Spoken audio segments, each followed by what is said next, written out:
महुआर में एक कार्यक्रम था और नवनिर्वाचित विधायक राकेश ओझा खुले मन से उनके द्वारा यह कहा गया कि हम लोग शाहपुर को लूटने नहीं, हम लोग शाहपुर को सींचने आए हैं। जो पूर्व विधायक है, जो उनके लोग हैं, अनैतिक काम करते थे। अब पता नहीं वो क्या कहते हैं। अब तो खुद ही बोले थे कि 10 वर्ष पहले जो हमारे से पहले जो विधायकी लोग चलाए हैं वो क्या क्या किए हैं खुद ही बताए हैं। और विधायकी कौन कौन चला रहे थे क्षेत्र के लोग जान ही रहे थे। तो उनके वो खुद ही इल्जाम लगाए हैं कि क्या क्या काम विधायकी के समय मेरा, हम लोगों का ये सब काम नहीं है। अंचल में जो भी कार्यालय में हमारे कोई कार्यकर्ता काम के लिए पैसा नहीं लेते थे। हाँ ठीक है, भ्रष्टाचार है, पूरे देश भर में है, पूरे बिहार भर में है, और डिपेंड करता है कर्मचारी पे, अधिकारी पे। तो भ्रष्टाचार है, सरकार उन्हीं की है।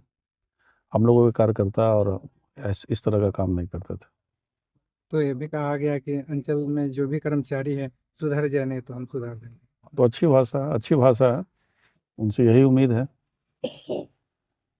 ये इस तरह का भाषा जो है सुधार देंगे, तो यही उम्मीद है उनसे, और दूसरा उम्मीद नहीं। बिहार के चर्चित थावे मंदिर में जिस तरह चोरी हुआ था, दूसरा आरोपी इजमामुल, जिनका गोपालगंज में प्रशासन के द्वारा इनकाउंटर किया गया था, और राकेश ओझा ये कह रहे हैं कि उसको प्रशासन गलती की है, पैर में नहीं बल्कि सर में गोली मारनी चाहिए।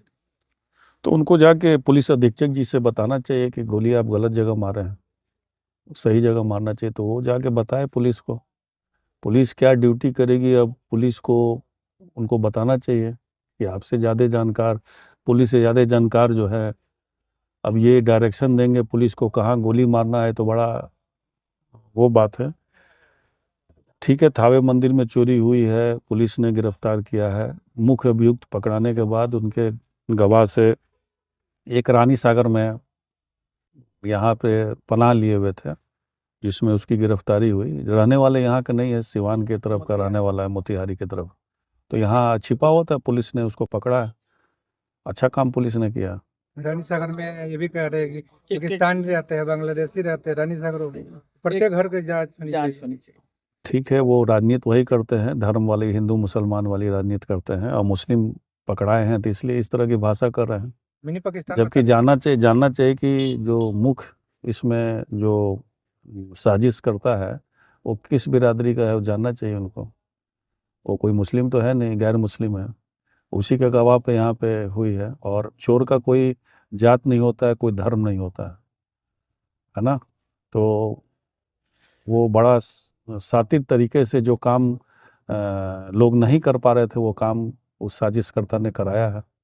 उनकी गिरफ्तारी हुई है, सब लोग पकड़ाए हैं उस समय। जो पत्नी है वो हिंदू है, वो भी बोल रहे थे, पत्नी बोल रही थी कि झूठ बोल के शादी किया गया था। किया गया था, बता रहे झूठ बोल के किया गया कि सच बोल के किया है, तो जांच का विषय है।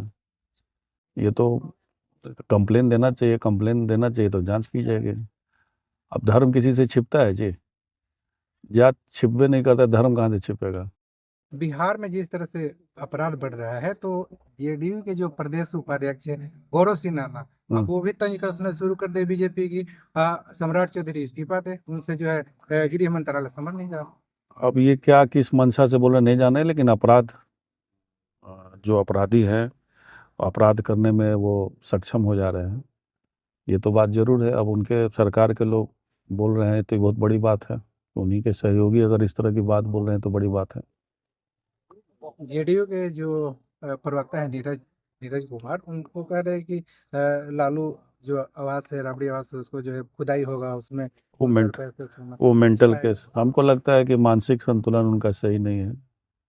अब इस तरह की बात करके वो लाइमलाइट में बने रहना चाहते हैं कि तहखाना है तो गमला कहाँ लेगा, ये सब लोग जान रहे हैं।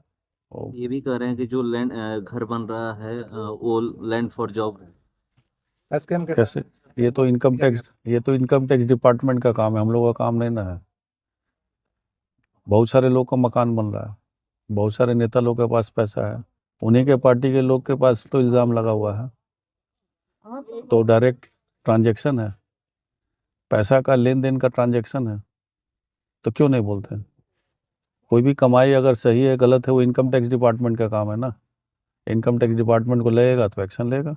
सोशल मीडिया पर एक वीडियो वायरल हो रहा है और ये उत्तर प्रदेश के एक मुख्यमंत्री हैं, उनके पति का। और ये कहा जा रहा है उसमें कि बिहार से लड़कियां 20 से 25 साल में मिल जाती है, चलो हम शादी करा देते हैं। अब देखिए, गरीबी के चलते बिहार में ये बहुत बड़ी, अब इसको उपलब्धि नहीं मानी जाएगी कि माननीय मुख्यमंत्री जी 20 साल हो गए और बिहार का लंबा चौड़ा लोग बात करते हैं, और 20-25 हज़ार में अगर लड़कियां मिल जाती हैं तो निश्चित तौर पे यहाँ काफ़ी गरीबी है। और जो हम लोग शुरू से कर रहे हैं कि सूचकांक में सबसे नीचे है, आज भी बिहार जो लोग जो लालू जी के समय की जो बात करते हैं, बिहार की जो स्थिति है, आज भी 20 साल के बाद भी अगर पायदान में गरीबी में बहुत पीछे रहेगा तो बहुत गलत है। और बिहार की इज्जत की वो जो बोले हैं, वक्तव्य दिए हैं, उससे बिहार की इज्जत जा रही है। इस पे यहाँ के नेताओं को बोलना चाहिए उनके खिलाफ।